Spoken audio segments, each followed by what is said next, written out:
এই সংকট মুহূর্তে ভারতবর্ষের প্রকৃত হৃত গৌরব ফিরিয়ে আনতে, তাকে কেন্দ্র করে যে এক সময় ঈর্ষণীয় সভ্যতা পৃথিবীর দৃষ্টি আকর্ষণ করেছিল শিল্পে, সাহিত্যে, বাণিজ্যে, মানবিক সম্পর্কে, সেই হারানো হৃত গৌরবকে আবার নতুন চেতনায় ভারতের পুনর্জাগরণের মাধ্যমে ফিরিয়ে আনতে হলে জাতির গণচেতনার মধ্যে একটা আমূল পরিবর্তন আনা দরকার। সে বিষয়ে শ্রী অরবিন্দ 1905 সালে অগ্নিযুগের ঋষি হিসাবে দেশকে তাই বলেছিলেন, প্রাচীন জননী ভারতবর্ষ প্রকৃতই পুনর্জন্ম লাভের জন্য প্রয়াসরতা দুঃখ যন্ত্রণা ও অশ্রুর মধ্যে, কিন্তু বৃথা তার প্রয়াস।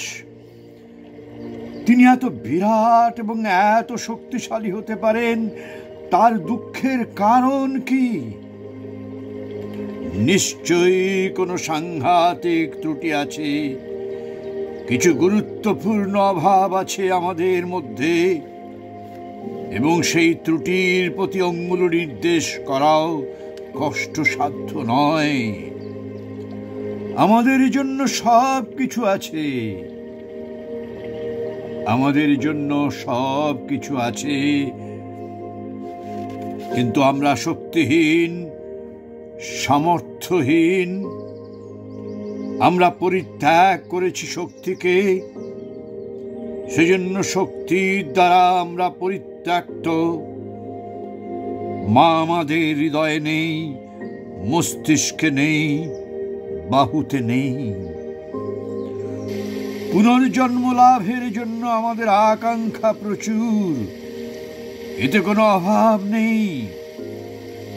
ধর্মে, সমাজে ও রাজনীতিতে কতই প্রয়াস হয়েছে, কতই না আন্দোলন আরম্ভ হয়েছে, কিন্তু এই একই দুর্ভাগ্য সব কিছুকে পরাজিত করেছে বা করবার জন্য প্রস্তুত হচ্ছে।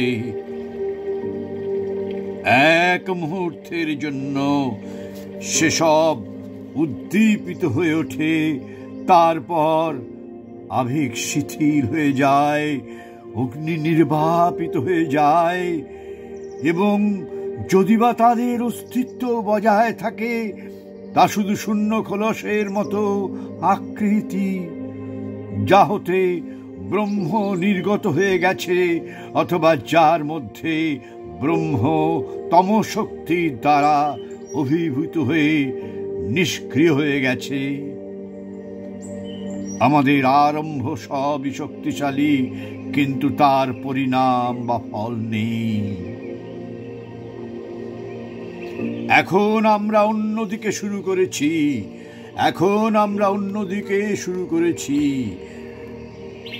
আমরা শুরু করেছি এক মহান শিল্প বিপ্লব, যা এক দারিদ্র প্রপীড়িত দেশকে সমৃদ্ধিশালী ও পুনর্জীবিত করবে। অনভিজ্ঞ আমরা, সেজন্য উপলব্ধি করতে পারছি না যে এই আন্দোলন অন্য সবগুলোর মতো একই পথে যাবে। যদি আমরা প্রথমে অত্যাবশ্যক বিষয়টির অনুসন্ধান না করি, যদি আমরা শক্তি আহরণ না করি, যে অভাব আছে তা কি জ্ঞানের? আমরা ভারতীয়রা এমন এক দেশে জন্মগ্রহণ করেছি ও পালিত হয়েছি, যেখানে মানব জাতির প্রারম্ভ হতেই জ্ঞান সঞ্চিত ও পরিবর্ধিত হয়েছে, এবং আমরা বহু হাজার হাজার বছর ধরে নিজেদের মধ্যে বহন করছি উত্তরাধিকার সূত্রে প্রাপ্ত সেই জ্ঞান।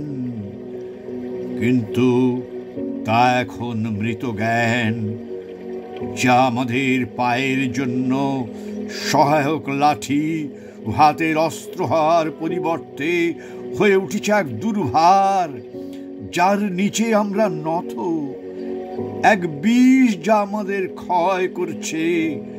কারণ সকল মহৎ বস্তুর বৈশিষ্ট্য এই যে তার ব্যবহার না হলে বা অপব্যবহার হলে তার ধারণাকারীর উপরেই তা প্রত্যাঘাত করে ও তাকে ধ্বংস করে।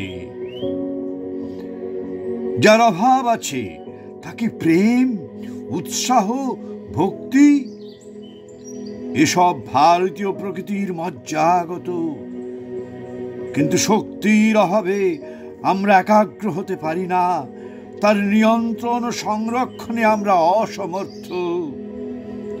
ভক্তি লেলিহান শিখা, শক্তি সমীর। সমীর যদি স্বল্প হয়, অগ্নি কতক্ষণ জ্বলতে পারে?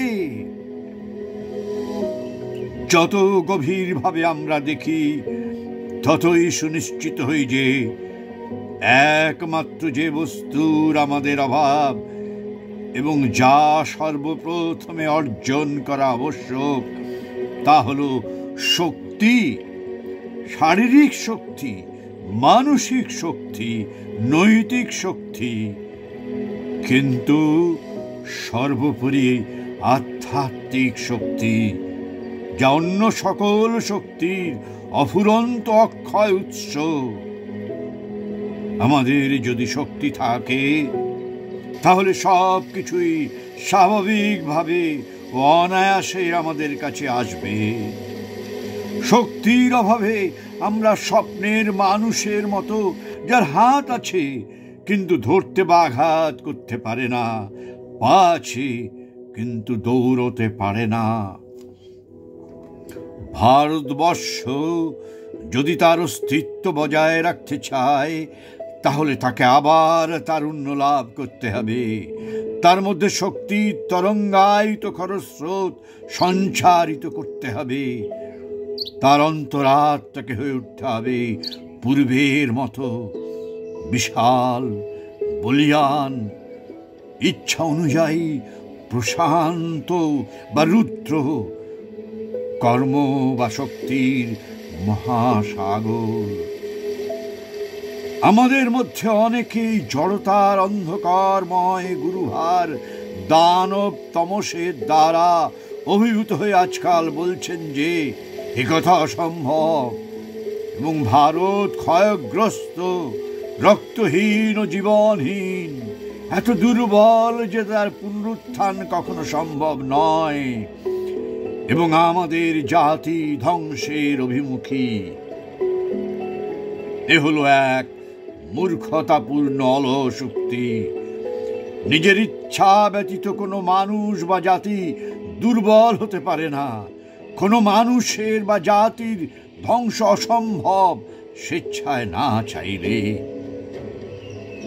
কারণ রাষ্ট্র কি, আমাদের মাতৃভূমি কি, তা শুধু এক ভূখণ্ড নয়, ভাষার এক অলঙ্কার নয়, মনের কল্পনা নয়,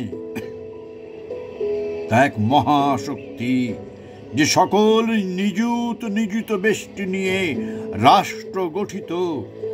তাদের শক্তি সমূহের তা এক মিলিত সমাহার। ঠিক যেমন ভবানী মহিষমর্দিনী আবির্ভূতা হয়েছিলেন নিযুত সকল দেবতার শক্তিপুঞ্জের ঐক্য হতে। শক্তিকে আমরা অভিহিত করি ভারত, ভবানী ভারতী। তিনি কোটি কোটি লোকের একীভূত জীবন্ত শক্তি, কিন্তু তিনি নিষ্ক্রিয় তমসের ঐন্দ্রজালিক চক্রে বন্দী, নিজের সন্তানদের আত্মতুষ্টিপূর্ণ জড়তা ও অজ্ঞানতায় আচ্ছন্ন। পূর্বে যেখানে শক্তি ছিল না, সেখানে আমাদের শক্তি সৃষ্টি করতে হবে, আমাদের স্বভাবের পরিবর্তন করতে হবে, হতে হবে নতুন মানুষ, নতুন হৃদয় নিয়ে পুনর্জন্ম গ্রহণ করতে হবে। আমাদের প্রয়োজন এক কেন্দ্রবিন্দু, এমন কিছু মানুষ নিয়ে যাদের মধ্যে শক্তি উন্নীত তার চরমতম সীমায়, যাদের ব্যক্তিত্বের কোণে কোণে তা পরিপূর্ণ হয়ে পরিপ্লুত হয় পৃথিবীকে উর্বর করার জন্য। হৃদয় ও মস্তিষ্কে ভবানীর অগ্নি ধারণ করে তা আমাদের দেশের প্রত্যেক কোণে কোণে এই অগ্নিশিখা বহন করবে। বন্দে মাতরম, বন্দে শ্রী অরবিন্দ, বন্দে মাতরম, বন্দে মাতরম।